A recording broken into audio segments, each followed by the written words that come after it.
Hai, selamat datang di channel alur cerita film Cinemazi Recap. Seperti biasa, komentar terpilih dari video Mimin sebelumnya kali ini ditulis oleh @regiovani. Dia menulis, "Min ganteng, aku kangen mantan aku." Waduh, move on lah guys, di luar sana masih banyak wanita yang lebih bahenol. Oke, alur cerita film yang akan Mimin bawakan kali ini berjudul Jumanji The Next Level yang rilis pada tahun 2017 lalu. Film ini bercerita mengenai sebuah konsol game ajaib yang bisa menyedot pemainnya masuk ke dalam dunia game. Film ini dibintangi oleh Dwayne Johnson, Jack Black, dan Karen Gillan.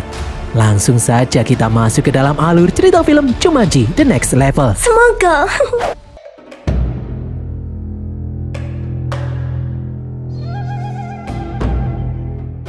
Beberapa tahun setelah film pertamanya, persahabatan Spencer, Martha, Fridge, dan Bethany masih terjalin meskipun kini mereka kuliah di kota yang berbeda. Saat memasuki masa liburan, Bethany mengirim chat di grup kepada teman-temannya untuk janjian bertemu. Martha dan Fridge langsung membalas pesan itu. Namun Spencer sepertinya tidak tertarik untuk bertemu dengan teman-temannya. Sebelumnya, Spencer sempat berpacaran dengan Martha, namun kini mereka berdua telah putus.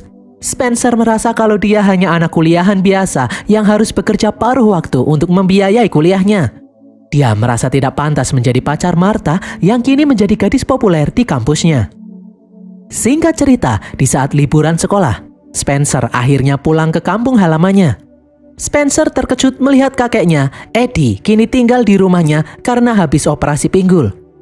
Spencer lalu mengeluh kepada ibunya kenapa rumahnya ini sangat dingin. Ibu pun berkata kalau pemanas ruangan telah rusak, teknisi yang memperbaikinya baru akan datang besok pagi. Ibu Spencer lalu memberitahu kakek Eddie kalau sahabat lama kakek Eddie yang bernama Milo terus-terusan menelpon ingin bertemu. Namun kakek Eddie tidak memperdulikannya. Sepertinya Eddie sangat membenci Milo dan tidak mau menemuinya. Malam harinya, Spencer yang tidak bisa tidur kemudian duduk sendirian di ruang tamu. Spencer teringat kenangan di film pertamanya di saat dia masih SMA. Setelah dia dan teman-temannya berhasil menyelesaikan permainan Jumanji, dia menjadi pemberani dan percaya diri. Namun sekarang semuanya telah berubah. Spencer merasa kalau kini dia menjadi pecundang. Spencer pun langsung kepikiran untuk kembali menjadi karakter Bravestone di dalam permainan Jumanji lagi. Spencer kemudian masuk ke dalam ruang bawah tanah. Dia mengambil mesin permainan Jumanji yang dulu sempat dia hancurkan. Namun kaset game Jumanji masih tertempel utuh. Keesokan harinya, Martha, Fridge, dan Bethany bertemu di restoran yang bernama Restoran Nora. Mereka melepas kangen setelah sekian lama tidak bertemu. Setelah beberapa saat menunggu, Spencer tak kunjung datang. Mereka bertiga pun khawatir. Mereka mencoba menghubungi Spencer, namun tidak ada jawaban. Sementara itu, di rumah, baru saja bangun tidur, Eddie mendengar ada bel rumah berbunyi. Ternyata itu adalah sahabat lamanya yang bernama Milo. Eddie yang masih kesal bertanya untuk apa Milo datang ke sini. Milo pun menyuruh Eddie untuk tenang. Sebelum mengobrol, Milo akan memasakkan sarapan dulu untuk Eddie. Dahulu, mereka berdua bekerja sama membuat restoran yang bernama Milo dan Eddie. Namun beberapa tahun yang lalu, Milo menjual restoran itu yang kini berubah menjadi restoran Nora. Hingga kini, Eddie yang masih ingin bekerja merasa kesal karena keputusan Milo menjual restoran mereka. Bel pintu rumah kemudian kembali berbunyi. Ternyata itu adalah Fridge, Martha, dan Bethany yang datang untuk mencari Spencer. Eddie pun berkata kalau dia sendiri juga bingung karena sejak tadi dia tidak melihat Spencer di rumah. Martha dan Bethany yang khawatir kemudian naik ke kamar Spencer, namun Spencer tidak ada di sana. Tiba-tiba mereka mendengar suara genderang. Mereka pun ingat kalau itu adalah suara genderang permainan Jumanji. Martha, Bethany, dan Fridge kemudian mengikuti suara itu ke ruang bawah tanah. Mereka bertiga pun terkejut melihat permainan Jumanji masih menyala. Fridge selalu mencoba kembali menelpon Spencer, namun ternyata handphone Spencer ada di tempat ini. Martha pun yakin kalau Spencer kembali masuk ke dalam permainan Jumanji. Martha yang khawatir mengajak teman-temannya ikut masuk ke dalam permainan Jumanji untuk menyelamatkan Spencer. Awalnya, Fridge dan Bethany menolak karena sebelumnya di dalam permainan itu mereka hampir terbunuh. Martha pun mengingatkan kalau Spencer butuh bantuan mereka untuk bisa menyelesaikan permainan dan kemudian keluar. Martha yakin jika mereka kembali bersatu seperti dulu, mereka pasti bisa membantu Spencer menyelesaikan permainan dan kemudian menolong Spencer kembali ke dunia nyata. Martha pun langsung memegang stick controller. Tiba-tiba, perlahan-lahan tubuh mereka tersedot masuk ke dalam permainan Jumanji. Namun ternyata Bethany tidak ikut tersedot masuk ke dalam permainan itu. Di dalam permainan Jumanji, Martha masuk ke dalamnya dengan wujud Ruby seperti di film pertamanya. Dia kemudian melihat karakter Bravestone ada di sini. Martha pun mengira kalau itu adalah Spencer karena di film pertama Spencer menjadi Bravestone. Namun ternyata Bravestone itu adalah kakek Eddie yang juga ikut tersedot ke dalam permainan Jumanji. Anehnya lagi, Fritz yang di film sebelumnya menjadi karakter Finbar, kali ini dia malah menjadi karakter Shelly. Ternyata orang yang masuk ke dalam karakter Finbar adalah Milo yang juga ikut tersedot masuk ke dalam permainan ini. Ternyata mereka memasuki karakter secara acak karena konsol game Jumanji dalam kondisi rusak. Martha kemudian berusaha menjelaskan tentang Jumanji kepada kakek Eddie dan Milo, namun mereka berdua malah kebingungan. Kakek Milo kemudian takjub melihat kuda Nil di dalam sungai. Martha dan Fritz menyuruh Milo untuk menjauh karena kuda Nil itu sangat berbahaya. Di saat kuda Nil itu berniat memakan Milo, Martha langsung menyelamatkannya. Milo kemudian kebingungan karena tiba-tiba dia bisa menjelaskan asal-usul kuda Nil itu dengan detail. Martha pun menjelaskan kalau karakter yang Milo masuki itu adalah karakter zoologi atau ahli kehewanan. Tiba-tiba seekor anaconda memakan Fritz. Semua orang pun panik. Beberapa saat kemudian Fritz jatuh dari langit. Dia hidup kembali. Namun kini nyawa Fritz tinggal 2. Mereka kemudian melihat sebuah pesawat melintas. Ternyata itu adalah Nigel. Nigel pun menyuruh mereka untuk segera naik. Di dalam pesawat, Nigel menjelaskan kalau Jumanji sedang dalam bahaya. Kakek Eddie dan Milo pun semakin kebingungan. Martha kemudian menjelaskan kalau Nigel bukanlah orang asli, melainkan hanya karakter NPC yang bertugas menjelaskan misi yang harus mereka selesaikan di dalam game ini. Nigel kemudian berkata kalau detail informasinya ada di dalam surat yang dia kirimkan kepada karakter Bravestone. Tiba-tiba Eddie memegang sepucuk surat. Di dalam surat itu dijelaskan kalau seseorang yang bernama Jurgen si Brutal dan anak buahnya turun dari markasnya menyerang provinsi Avian. Mereka merebut permata Falcon yang ada di sana. Permata itu merupakan permata kesuburan Jumanji. Selama permata itu terkena sinar matahari, maka air akan mengalir dan lahan akan menjadi subur. Namun Jurgen malah meletakkan permata itu di dalam peti yang terkunci, jauh dari sinar matahari. Alhasil, kekeringan pun melanda Jumanji dan tanaman-tanaman di Jumanji menjadi mati. Nigel menyuruh mereka untuk merebut kembali permata Falcon agar bisa kembali terkena sinar matahari. Nigel kemudian memberikan peta dan petunjuk dalam menjalankan misi ini. Petunjuknya adalah mereka harus menemukan oasis dan kemudian mengikuti wanita misterius untuk mendapatkan buah gurun. Tanpa basa-basi, Nigel kemudian menjatuhkan mereka di tengah gurun pasir. Setelah beberapa saat berjalan menyusuri gurun pasir, mereka kemudian melihat mobil-mobil yang tergeletak begitu saja. Fritz yang kini masuk ke dalam tubuh karakter Shelly, sang ahli peta, langsung membuka peta yang sebelumnya diberikan Nigel. Fritz melihat kalau saat ini mereka ada di ujian level pertama. Dari kejauhan, Eddie lalu melihat seekor hewan mendekat. Milo pun menjelaskan kalau hewan itu adalah burung unta. Belum juga selesai menjelaskan kalau itu adalah burung unta pembunuh. Burung unta itu keburu mematok Eddie hingga tewas. Eddie kemudian hidup kembali jatuh dari langit. Ruby kemudian menjelaskan di lengan mereka ada gambar 3 garis. Itu menandakan jumlah nyawa yang mereka miliki, yaitu ada 3. Jika mereka mati sebanyak 3 kali hingga nyawa mereka habis, maka itu artinya mereka akan benar-benar mati. Tiba-tiba mereka melihat ribuan burung unta pembunuh berlari ke arah mereka. Mereka pun bergegas masuk ke dalam mobil yang ada di sana untuk kabur. Burung-burung unta pembunuh terus mengejar mereka, bahkan membuat mobil yang dinaiki Martha terguling. Eddie kemudian datang menjemput mereka.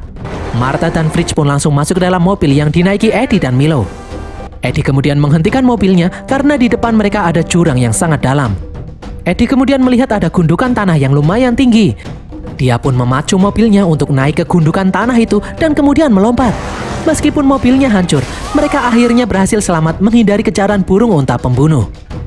Eddie kemudian merasakan kalau karakter yang dia mainkan sangatlah hebat dan tidak punya rasa takut. Martha pun berkata itulah kekuatan utama karakter Bravestone. Martha lalu menekan dada kiri karakter Bravestone untuk menunjukkan kekuatan dan kelemahannya. Martha pun bingung karena di film pertamanya karakter Bravestone tidak mempunyai kelemahan. Namun kali ini dia punya satu kelemahan, yaitu Switchblade. Martha kemudian mengecek karakter yang dia masuki. Ternyata karakter ini mendapatkan kekuatan baru, yaitu Nunchaku. Karakter Finbar juga mendapatkan kekuatan baru, yaitu ilmu bahasa. Sementara karakter Shelly mendapat kekuatan baru, yaitu geometri. Mereka kemudian melanjutkan perjalanan menuju utara. Setelah berjalan cukup jauh, akhirnya mereka melihat oasis yang mereka cari. Di dalam oasis itu terdapat sebuah desa.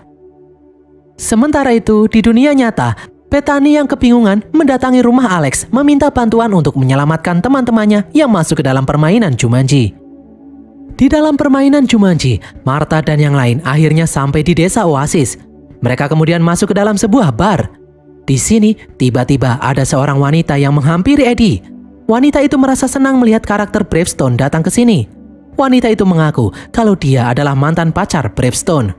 Dia kemudian menyuruh Bravestone untuk mengikutinya karena ada sesuatu yang harus dikatakan secara rahasia. Martha pun langsung sadar kalau wanita itu adalah petunjuk yang dimaksud Nigel. Mereka pun langsung mengikutinya. Namun mereka malah berhadapan dengan Jurgen dan pasukannya yang juga ada di sini. Mereka lalu melihat peti yang berisi permata Falcon. Tiba-tiba lampu padam. Setelah lampu kembali menyala, seorang petugas memberitahu Jurgen kalau kunci peti telah hilang. Jurgen kemudian melihat seorang wanita pergi. Dia berteriak kalau wanita itu adalah pencuri kunci. Mendengar hal ini, Eddie langsung refleks menangkap dan menyerahkan wanita itu kepada Jurgen. Wanita itu bernama Ming. Ternyata memang benar kalau dialah yang mencuri kunci peti. Ming pun langsung ketakutan. Hal ini membuatnya menjadi sesak nafas. Melihat ada karakter yang sesak nafas, Martha pun teringat kalau Spencer juga sering sesak nafas saat sedang ketakutan. Martha pun yakin kalau karakter Ming itu adalah Spencer. Jurgen yang marah kemudian langsung membunuh Ming. Martha pun mengajak yang lain untuk keluar. Dan ternyata benar, karakter Ming itu jatuh dari langit. Dia hidup kembali. Itu adalah Spencer. Fridge pun langsung memarahi Spencer karena masuk ke dalam Jumanji lagi. Spencer pun beralasan kalau dia ingin kembali merasakan menjadi karakter Bravestone yang hebat seperti di film sebelumnya. Namun kali ini dia malah masuk ke dalam karakter Ming yang memiliki kemampuan menjadi penyusup, pencuri, dan perampok. Spencer pun meminta maaf karena telah membuat mereka khawatir. Tiba-tiba wanita mantan pacar Bravestone kembali datang. Wanita itu memberitahu kalau Jurgen dan anak buahnya akan kembali ke markas mereka untuk menjual permata Falcon kepada pemimpin suku terkuat di Jumanji yang bernama Kababik Bersaudara dan kemudian membangun aliansi dengan mereka agar dia bisa menguasai dunia. Wanita itu meminta mereka merebut permata Falcon sebelum jatuh ke tangan Kababik Bersaudara. Wanita itu kemudian pamit untuk pergi. Dia tidak mau suaminya yang bernama Switchblade mengetahui pertemuannya dengan Bravestone. Mendengar hal ini, Martha dan yang lain pun langsung ingat kalau kelemahan karakter Bravestone adalah Switchblade. Spencer lalu berkata kalau mereka membutuhkan tunggangan unta untuk menyusul Jurgen. Namun mereka juga membutuhkan buah gurun untuk mengalahkan Jurgen. Akhirnya mereka pun berpencar. Spencer bersama Eddie dan Milo akan mencuri unta, sementara Martha dan Fridge mengikuti wanita tadi untuk mencari buah gurun. Setelah beberapa saat mengikuti wanita itu, Martha dan Fridge akhirnya melihat sebuah pohon yang berbuah di tengah kolam. Di sini ada papan tulisan yang menyebut kalau buah itu adalah buah gurun yang mereka cari. Namun pohon itu ada di tengah-tengah kolam air yang menyala seperti ada aliran listriknya. Di tempat lain, Spencer dan Milo masuk ke dalam kandang unta, sementara Eddie berjaga di luar kandang. Di dalam kolam, Fridge kemudian melihat beberapa obor yang tergantung. Dia pun sadar satu-satunya cara untuk bisa meraih pohon buah gurun adalah bergelantungan melalui obor-obor itu. Mendengar hal ini, Martha pun langsung melompat berayun-ayun di antara obor-obor dan akhirnya berhasil sampai di pohon buah gurun. Di saat Martha akan mengambil buah gurun, tiba-tiba dia terjatuh ke dalam kolam. Ternyata Martha baik-baik saja. Kolam itu tidak mengandung listrik. Kaki Fridge kemudian masuk ke dalam kolam untuk menolong Martha. Di saat tangan mereka bersentuhan, tiba-tiba mereka berdua terpental. Secara aneh, Martha dan Fridge saling berpindah karakter. Kini Fridge masuk ke dalam tubuh karakter Ruby, sementara Martha masuk ke dalam karakter Shelly. Fridge pun sangat senang masuk ke dalam tubuh karakter Ruby karena kini dia bisa melompat-lompat dengan lincah. Saking senangnya, dia melompat berayun di obor dan kemudian melompat ke pohon. Namun akhirnya dia juga terjatuh ke dalam kolam. Di saat Martha menolongnya, mereka berdua kembali terpental. Mereka berdua akhirnya kembali bertukar karakter. Martha kembali masuk ke dalam karakter Ruby, sedangkan Fritz kembali masuk ke dalam karakter Shelly. Martha pun mengajak Fritz untuk bergegas pergi. Di depan kandang unta, Eddie diserang oleh pemilik kandang. Namun Eddie dengan mudah menghajarnya. Eddie pun senang karena karakter Bravestone yang dia masuki ini bisa dengan mudah menghajar banyak orang. Sementara itu, di dalam kandang unta, secara aneh, Milo bisa berbicara dengan unta yang ada di sana. Spencer pun meminta Milo membujuk unta-unta itu untuk membantu mereka. Di luar, tiba-tiba sosok yang bernama Switchblade datang karena anak buahnya dihajar oleh Eddie. Ingat kalau kelemahannya adalah Switchblade, Eddie pun langsung masuk ke dalam kandang memberitahu Spencer dan Milo. Mereka kemudian kabur lewat pintu belakang kandang, menemui Martha dan Fritz yang sudah menunggu di luar desa. Dari kejauhan, Switchblade dan anak buahnya ternyata masih mengejar mereka. Fritz pun mengajak mereka untuk segera kabur karena Switchblade merupakan kelemahan karakter Bravestone. Dari belakang, Switchblade menembakkan bazooka yang langsung membunuh Eddie dan yang lainnya. Beberapa saat kemudian, mereka hidup kembali, namun nyawa mereka berkurang satu. Mereka kemudian melanjutkan perjalanan menuju markas musuh yang ada di atas gunung. Di tengah perjalanan, Milo dan Eddie bertengkar. Eddie masih tidak terima karena dulu Milo menjual restoran mereka. Milo pun beralasan kalau saat itu memang sudah saatnya mereka untuk pensiun. Namun Eddie berkata kalau dia masih sehat dan bugar, dia masih ingin bekerja. Milo yang kesal selalu disalahkan kemudian menantang Eddie untuk berkelahi. Mendengar hal ini, Fritz berusaha mencegah mereka menyia-nyiakan nyawa, namun terlambat. Eddie memukul Milo hingga terpental dan tidak sengaja kejatuhan batu hingga tewas. Milo pun kembali hidup, namun dengan nyawa yang tersisa tinggal satu. Mereka kemudian melanjutkan perjalanan. Unta-unta yang mengantar mereka kemudian tiba-tiba berhenti karena mereka tidak mau mengantar lebih jauh. Ternyata mereka harus melewati jembatan-jembatan yang tergantung di atas jurang. Mereka pun bingung harus lewat mana. Fritz yang memiliki kemampuan geometri langsung tahu jembatan mana saja yang harus mereka ambil. Mereka pun mulai menaiki jembatan sesuai petunjuk Fritz. Tiba-tiba jembatan itu pun bergerak berputar-putar. Dari belakang, ribuan monyet ganas mengejar mereka. Mereka pun langsung bergegas kabur. Karena panik, Martha salah menaiki jembatan dan kemudian dilempar oleh monyet. Sementara Spencer terjatuh ke jembatan lain dan kemudian diserang oleh monyet ganas. Martha kemudian hidup kembali namun dia bergelantungan di jembatan. Melihat hal ini, Eddie pun memutuskan melompat untuk menolong Spencer. Mereka kemudian dikepung oleh monyet-monyet ganas. Eddie lalu menggoyang-goyangkan jembatan agar para monyet terpental. Namun hal itu juga malah melempar Spencer. Spencer pun terjatuh di tempat Martha berada. Mereka berdua kemudian bergegas kabur menghindari monyet-monyet ganas. Martha kemudian melempar Spencer ke seberang dan kemudian Martha menyusul dari belakang. Sementara itu, Fritz berusaha melompat namun kakinya terkilir. Di tempat lain, Milo hampir terjatuh karena jembatan rusak.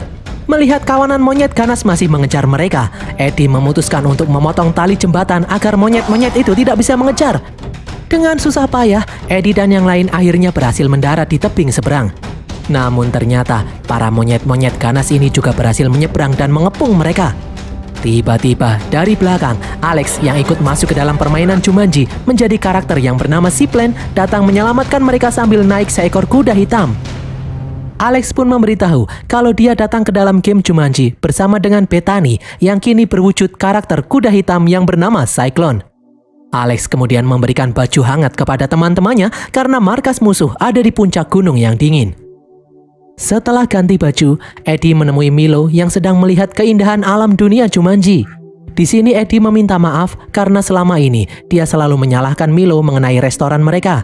Sebenarnya Eddie sedih karena sejak restoran dijual, Eddie merasa kesepian ditinggal oleh Milo sahabatnya. Milo pun meminta maaf karena selama ini tidak pernah mengunjungi Eddie. Eddie pun penasaran kenapa Milo baru mengunjunginya sekarang.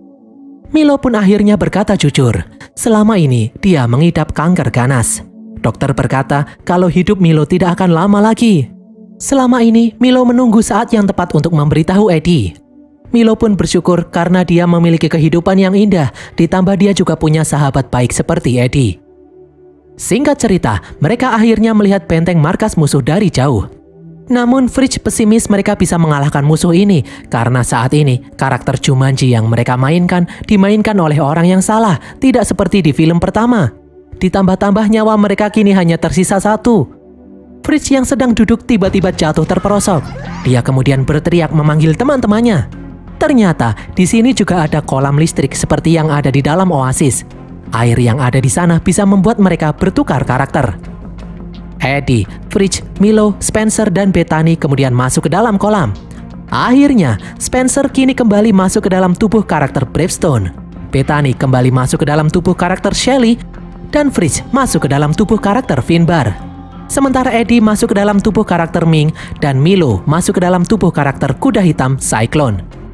Dengan karakter yang tepat, kini mereka yakin mereka bisa menyelesaikan permainan ini. Mereka kemudian masuk ke dalam gua untuk menghangatkan tubuh. Eddie yang kini mengendalikan tubuh karakter Ming pergi untuk menemui Milo yang ada di luar gua. Namun ternyata mereka berdua malah ditangkap oleh anak buah Jurgen. Melihat hal ini, Alex pun langsung memberitahu yang lain. Mereka langsung bergegas ke dalam benteng musuh untuk membebaskan Eddie dan Milo. Di dalam peta, Bethany melihat kalau ada jalan rahasia melewati dinding es untuk masuk ke dalam penjara. Kemungkinan besar Eddie ditahan di dalam penjara itu. Mereka pun akhirnya berpencar.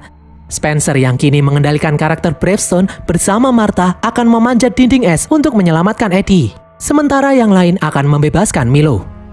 Di saat mereka akan masuk ke dalam markas musuh, Alex menyuruh Fridge dan Bethany menunggu di luar. Dia akan menyelinap bersama anak buah Jurgen untuk masuk menyelamatkan Milo. Namun setelah Alex menyelinap masuk, Fridge dan Bethany malah ikut-ikutan menyelinap di antara rombongan musuh. Seorang petugas kemudian menghentikan mereka berdua. Petugas itu mengira kalau Bethany dan Fridge adalah Kababik bersaudara yang sedang mereka tunggu. Pasukan musuh itu pun membawa mereka berdua untuk menemui Jurgen di dalam markas. Di tempat lain, di saat Spencer dan Martha memanjat tembok es, Martha bertanya kenapa Spencer memutuskannya tanpa sebab. Spencer pun berkata jujur kalau saat ini dia sudah tidak seperti dulu lagi. Sekarang Spencer hanyalah pecundang. Dia merasa insecure melihat postingan Martha yang kini menjadi mahasiswi populer di kampusnya. Spencer merasa kalau dia tidak pantas menjadi pacar Martha. Mendengar hal ini, Martha pun marah. Meskipun Martha menjadi siswi populer, namun hanya Spencer lah yang bisa membuatnya nyaman. Saat bersama Spencer, Martha bisa menjadi diri sendiri. Ternyata Martha masih menyukai Spencer. Di tempat lain, Alex akhirnya sampai di kandang kuda di mana Milo ditahan. Di saat Alex akan membebaskan Milo, ternyata tempat itu penuh dengan jebakan. Alex pun terbunuh. Nyawanya berkurang 1. Alex kemudian mencoba kedua kalinya, namun dia terbunuh lagi. Kini nyawanya tinggal 1. Jika 1 lagi gagal, Alex akan benar-benar tewas. Namun Alex tidak menyerah. Dia mencoba sekali lagi dan kali ini berhasil menyelamatkan Milo. Spencer dan Martha akhirnya berhasil masuk ke dalam penjara dan membebaskan Eddie. Eddie pun memberitahu kalau dia melihat lemari besi tempat permata disembunyikan. Mereka pun bergegas pergi ke sana. Tempat itu berada di bawah sehingga Eddie harus turun menggunakan tali. Di saat Eddie mulai turun, tiba-tiba hiena menyerangnya. Untung saja Eddie berhasil menghindar. Eddie kemudian membuka peti, namun ternyata permata itu tidak ada di dalamnya. Di tempat lain, Bethany dan Fridge dibawa menghadap Jurgen yang ternyata memakai kalung permata Falcon. Jurgen yang mengira kalau Bethany dan Fridge adalah Kababik bersaudara, berkata kalau hari ini akan menjadi hari bersejarah karena mereka akan membentuk aliansi untuk menguasai dunia. Jurgen kemudian bertanya di mana adik perempuan Kababik bersaudara itu berada. Seharusnya mereka datang 3 orang. Bethany dan Fridge pun kebingungan. Jurgen lalu menjelaskan kalau aliansi bisa dibentuk dengan cara pernikahan dirinya dan adik perempuan Kababik bersaudara. Tiba-tiba dari belakang Martha datang. Dia mengaku menjadi adik perempuan Kababik bersaudara. Martha pun berjalan mendekati Jurgen. Di saat Martha akan meminta permata Falcon, anak buah Jurgen menerima surat dari Kababik bersaudara yang asli yang menyebutkan mereka masih terjebak hujan badai, jadi mereka tidak bisa datang. Jurgen pun emosi setelah mengetahui kalau yang ada di hadapannya ini ternyata bukan Kababik bersaudara yang asli. Dari belakang, Spencer kemudian datang membantu. Spencer menghajar Jurgen, namun Jurgen tak bergeming. Jurgen kemudian membalas Spencer dan melemparnya. Serangan ini membuat buah gurun yang ada di saku Spencer pecah. Secara aneh, setelah melihat buah gurun itu, Jurgen terlihat ketakutan dan kemudian kabur. Spencer pun langsung mengejar Jurgen. Martha dan Fridge kemudian bahu-membahu bertarung mengalahkan musuh yang ada di sana. Setelah semua musuh berhasil dikalahkan, Martha dan yang lainnya pergi menyusul Spencer. Di depan, Jurgen masuk ke dalam balon udara untuk kabur. Namun Spencer berhasil mengikat tali balon udara ke besi penahan. Spencer kemudian memanjat tali itu. Tiba-tiba besi penahan lepas menghantam balon udara. Dengan susah payah, Spencer pun akhirnya berhasil masuk ke dalam balon udara itu. Di sini Jurgen langsung menghajar Spencer. Dia kemudian mengambil pedangnya. Namun balon udara menabrak menara membuat pedang Jurgen terjatuh. Spencer kemudian melemparkan buah gurun ke dada Jurgen hingga muncul kotak kekuatan dan kelemahan Jurgen. Dan benar saja, kelemahan Jurgen adalah buah gurun. Spencer pun langsung menghajar Jurgen yang sudah lemah bertubi-tubi. Dari jauh, Martha dan yang lain khawatir melihat keadaan Spencer. Milo kemudian menyuruh Eddie untuk menaikinya. Di dalam balon udara, Spencer mendorong Jurgen keluar. Dia lalu mengambil permata Falcon dan membiarkan Jurgen terjatuh ke jurang. Di bawah, ternyata karakter kuda hitam yang dikendalikan Milo ternyata bisa terbang. Milo dan Eddie pun langsung terbang ke arah Spencer yang masih bergelantungan. Spencer kemudian melempar permata Falcon kepada Eddie dan menyuruhnya membawa benda itu agar terkena sinar matahari dan kemudian menyebut kata Jumanji. Dan berhasil, mereka akhirnya berhasil menyelesaikan misi ini. Setelah situasi kembali aman, Nigel kemudian datang menemui Spencer dan yang lainnya. Mereka kemudian menyerahkan permata Falcon kepada Nigel. Di saat mereka bersiap untuk kembali ke dunia nyata, ternyata Milo malah mundur. Milo berkata kalau dia betah ada di sini, karena di sini dia bisa terbang bebas. Milo ingin tinggal di Jumanji untuk menjaga tempat ini. Meskipun itu artinya Milo tidak akan bisa kembali ke dunia nyata selamanya. Eddie pun paham keinginan Milo itu. Dia pun mengucapkan salam perpisahan. Singkat cerita, Spencer dan yang lainnya akhirnya berhasil kembali ke dunia nyata. Keesokan harinya, Spencer mengajak kakek Eddie pergi ke restoran Nora untuk menemui teman-temannya yang lain. Di dalam restoran, pemilik restoran yang baru yang bernama Nora menyambut kedatangan Eddie. Di depan Eddie, Nora mengeluh kalau bisnis restoran miliknya ini kacau karena ditinggal manajernya. Eddie pun berkata kalau dia bersedia membantu Nora mengembangkan restoran ini. Nora pun senang Eddie mau membantunya. Di rumah, Ibu Spencer menyuruh tukang servis untuk membetulkan alat penghangat ruangan yang rusak. Tukang servis itu lalu melihat kotak permainan Jumanji. Dia yang penasaran kemudian memegang stick controllernya. Di restoran, di saat Spencer dan yang lain akan pulang, mereka melihat ribuan burung onta menyerang kota. Dan berakhirlah alur cerita film Jumanji The Next Level ini guys. Semoga kalian terhibur. Pesan yang kita dapatkan dari film ini adalah, jika kalian merasa hidup kalian gak ada gunanya, jangan sekali-kali masuk ke dalam game Jumanji. Tulis kritik dan saran kalian di kolom komentar. Jangan lupa subscribe dan follow media sosial kami. Sampai jumpa di konten kami berikutnya. Bye!